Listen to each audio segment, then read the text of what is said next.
이렇게 고난주간 특별 새벽 예배 가운데 이렇게 나오신 여러분을 정말 주님의 이름으로 축복하고 이제 환영합니다.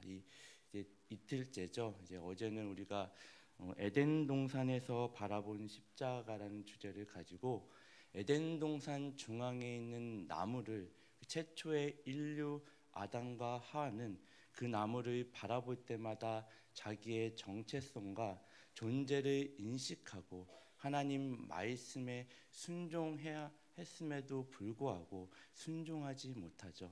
하나님이 나무에 관하여서는 내 말을 반드시 들어야 돼.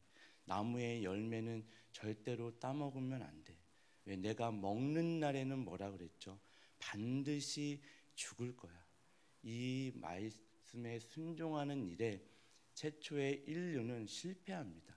그 뒤로 계속해서 인류는요, 이 순종하는 일에 끊임없이 실패합니다. 그래서 에덴 동산 나무의 실패로부터 시작해서 어디까지 다다르죠? 겟셋마네 동산 예수 그리스도까지 다다릅니다. 예수님이 기도하시죠.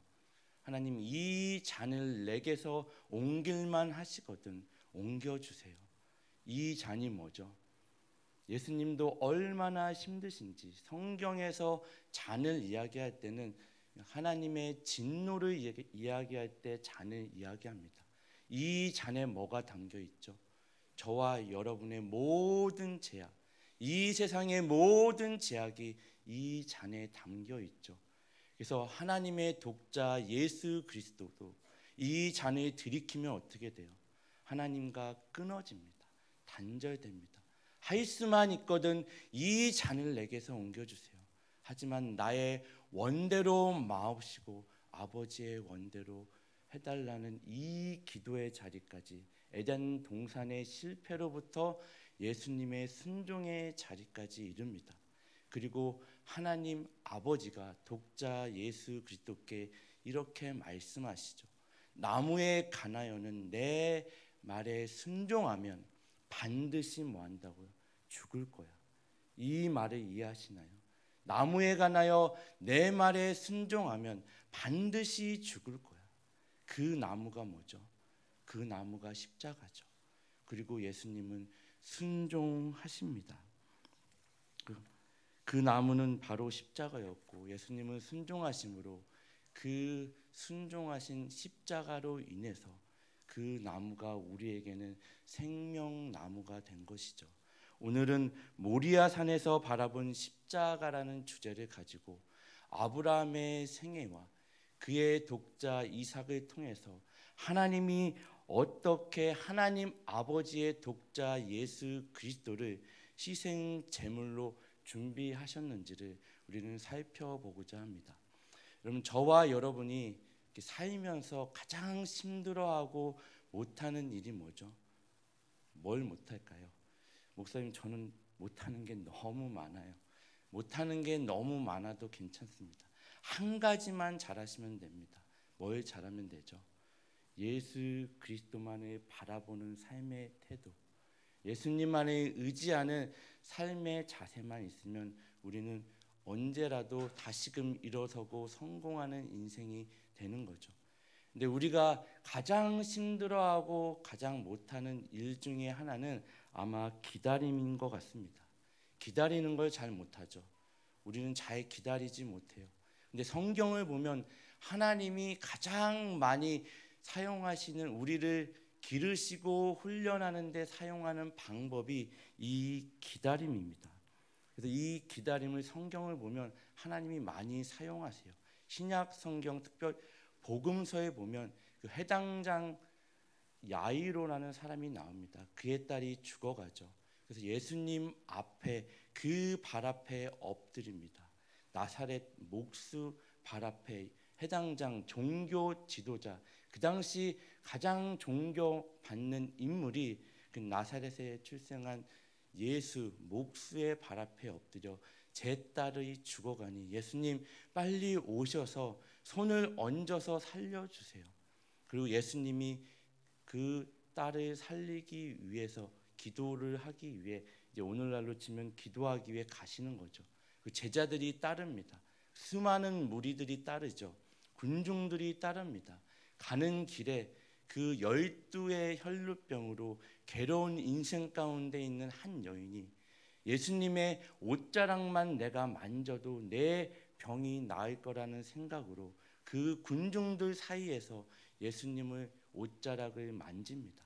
예수님이 대번에 아시죠. 지금 내 몸에서 능력이 나간 걸 아세요. 그리고 돌아보며 군중들을 향해 누가 내 몸에 손을 댔느냐 이렇게 물으시죠. 그래서 그 여인이 두려움을 가지고 예수님께 나옵니다. 이 상황을 보면요, 야이로는 지금 자기 딸이 죽어갑니다. 그의 마음이 어떨까요? 지금 빨리 가서 예수님이 기도해도 모자른데 지금 예수님이 지체하고 계세요.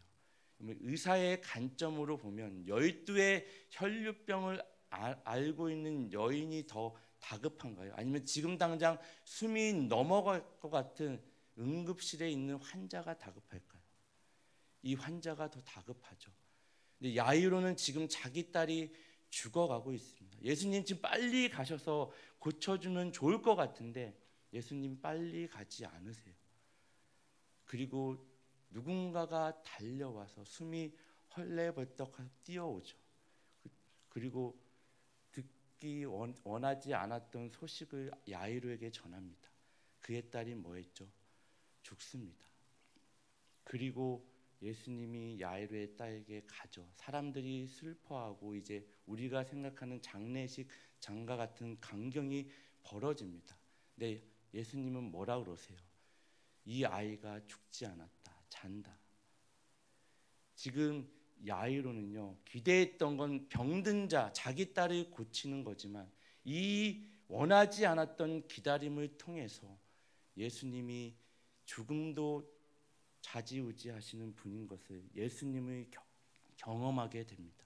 12의 혈루병을 앓았던 이 여인도 단지 예수님을 만지면 내가 병을 낫는 기적을 기대했지만 예수님은 돌이켜 누가 내 몸에 손을 댔느냐. 혈루병, 당시 혈루병은요, 유대인들이 종교적으로 그 가증하게 여기는 그 질병입니다. 그래서 여럿이 있는 자리에 함께 있으면 안 돼요. 근데 예수님은 그가 그 자리에서 일어나게 하시죠. 단지 병 고침을 받는 기적만이 너에게 줄 수 있는 게 아니라 그 기적을 베푸는 예수를 만나야 됐기 때문에 예수님은 그를 그 많은 군중 사이에 부르십니다. 그리고 야이로도 단지 병 고침이 다가 아닌 죽음까지도 이기시는 그 예수 그리스도를 이 기다림을 통해 경험하고 만나게 되는 거죠. 늘 하나님은, 예수님은 이 기다림을 통해서 이렇게 우리를 기르시고 훈련하십니다. 구약으로 와서 이 기다림으로 하나님이 기르시고 훈련하신 그 전생애를 통해 기르신 인물이 누구죠? 아브라함이죠. 아브라함을 하나님이 이렇게 기르십니다. 아브라함 하면 믿음의 조상 아브라함으로 우리는 알고 있죠. 왜 아브라함이 믿음의 조상이라 그랬죠? 믿음이 무엇인지를 가장 잘 대표적으로 드러내 보이는 인물이 아브라함이기 때문에 믿음의 조상 아브라함이라고 합니다. 우리가 생각하는 그런 믿음이 아니라 그의 전 생애를 통해 하나님이 기다림을 통해 하나님이 믿음의 조상이 될 수 있는 인물로 기르시고 양육하시고 훈련하십니다. 하나님이 찾아오셔서 내가 너에게 아들을 줄 거야라고 말씀하시죠.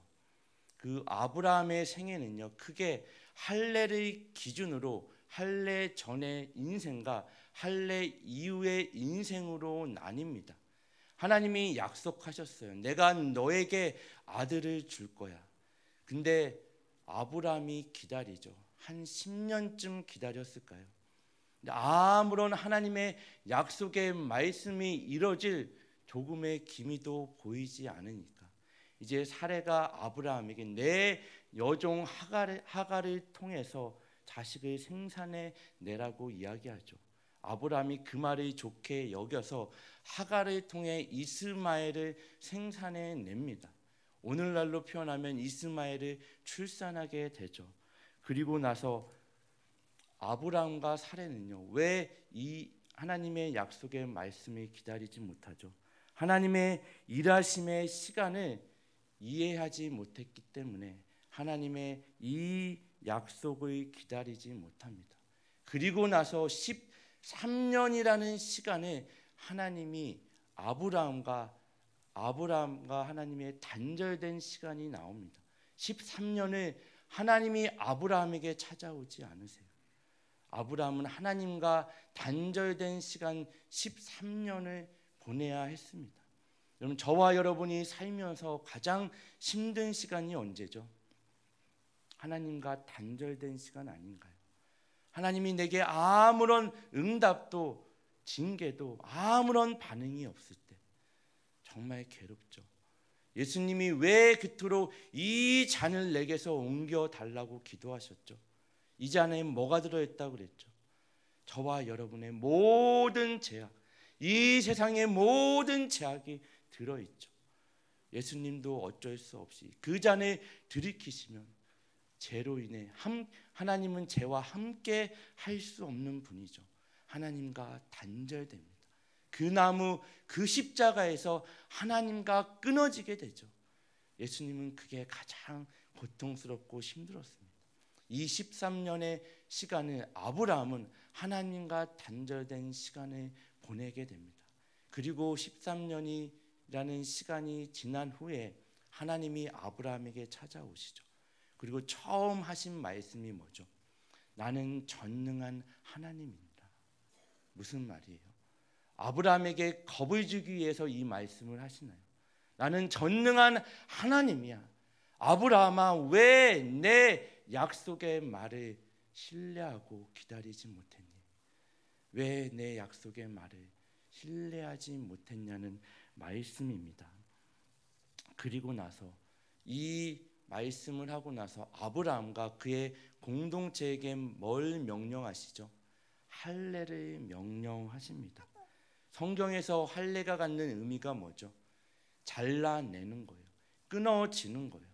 죽은 거예요. 이제 너는 육체적으로 생물학적으로 죽은 존재라고 이렇게 이야기하는 겁니다. 그래서 할례 이후에 얻은 자식이 누구죠? 이삭이죠. 할례 이전에 얻은 자식이 누구예요? 할례를 기준으로 할례 이전에 얻은 자식은 이스마엘입니다.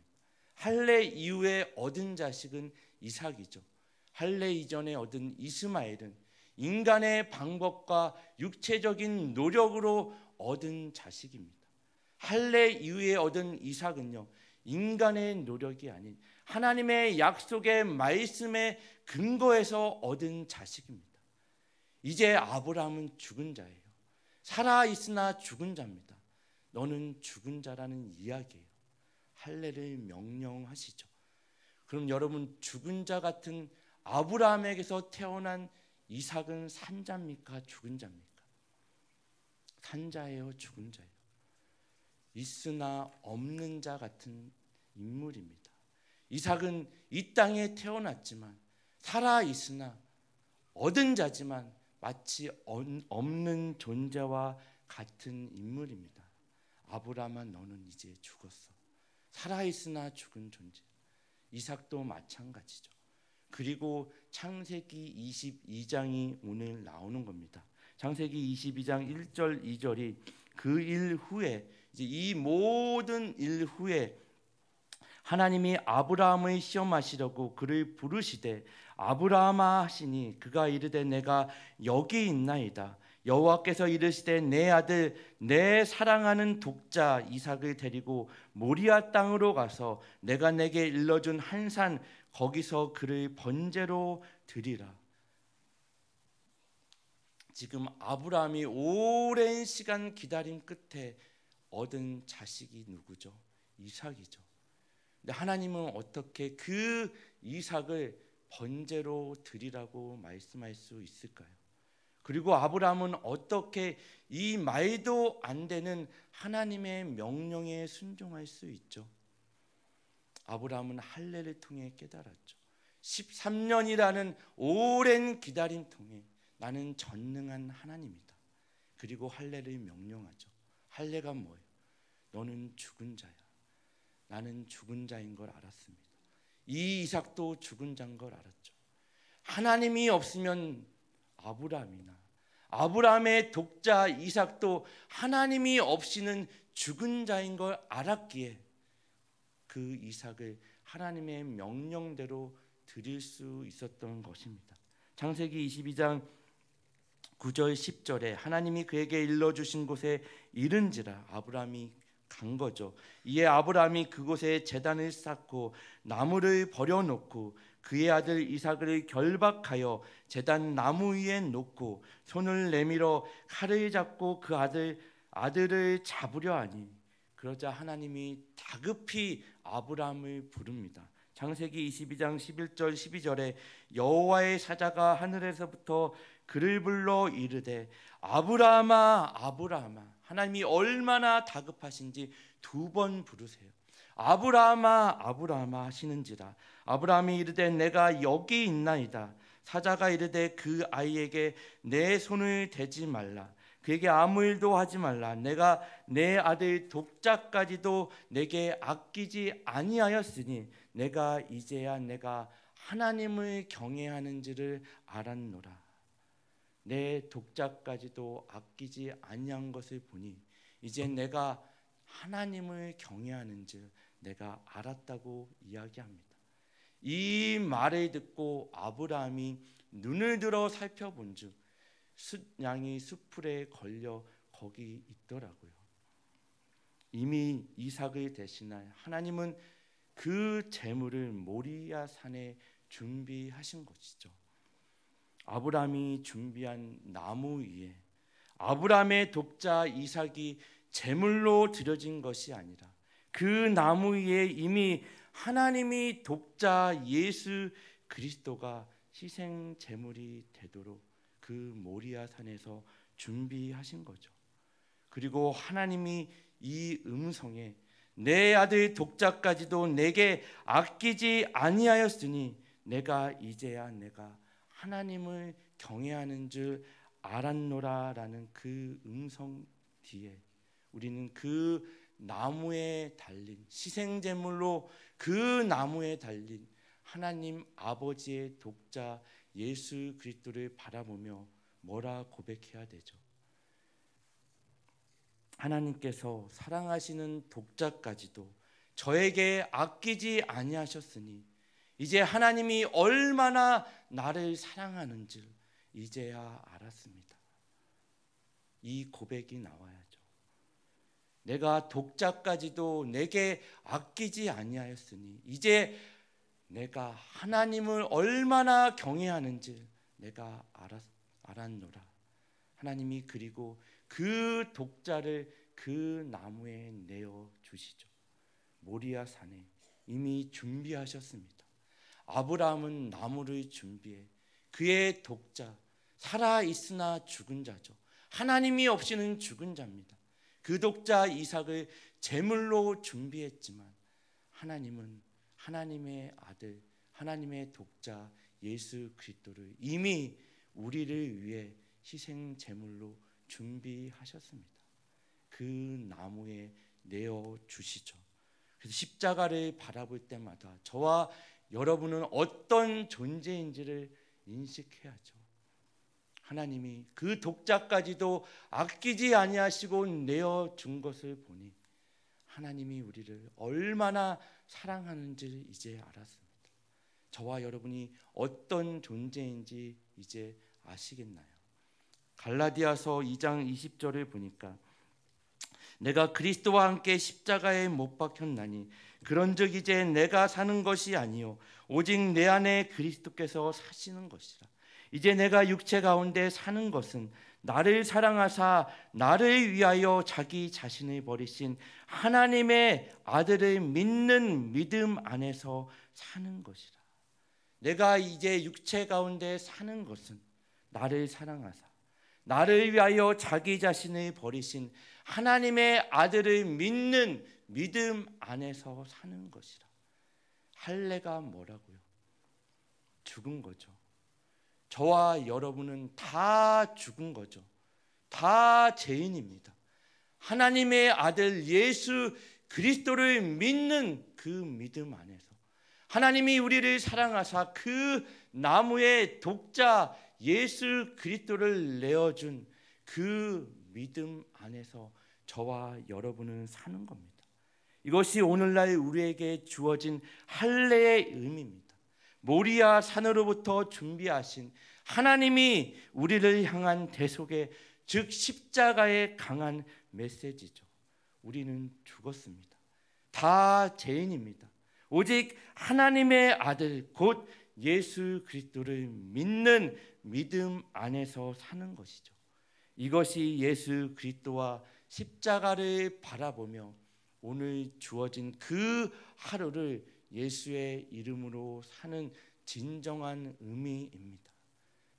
저와 여러분은 다 죽은 자죠. 그 십자가에서 이미 죽어야 할 마땅한 죄인임에도 불구하고 하나님의 아들 독자 예수 그리스도가 그 나무에 우리를 대신해 달리셨죠. 그래서 우리는 날마다 예수 그리스도를 통해 무엇을 얻을 것인가가 아닌 예수 그리스도와 그분의 십자가가 우리 인생의 목적이고 전부여야 합니다. 예수를 통해 무엇을 얻는 인생이 아닌 날마다 예수와 그의 십자가를 바라보며 예수님이 나의 전부입니다. 예수님의 십자가가 나의 전부입니다. 나에게 허락한 그 인생길 가운데 하나님, 나는 죄를 상대해서 제 이웃 가운데 이길 실력이나 능력이 없는 존재입니다. 내 인생에 오직 예수 그리스도로 채워지게 하여 주시옵소서. 예수 그리스도의 십자가만이 있게 하여 주시옵소서. 그래야지만 우리는 죄를 이길 수 있습니다. 죄의 유혹을 이길 수 있습니다. 우리는 죄를 이길 실력이나 능력이 없는 존재죠. 날마다 이 예수와 예수 그리스도로 물드는 여러분 인생 되어서 모리아 산에서 준비하신 그 예수 그리스도와 그 나무, 그 십자가를 붙들고 하루하루 예수의 이름으로 승리하는 저와 여러분 되기를 예수님의 이름으로 축원합니다.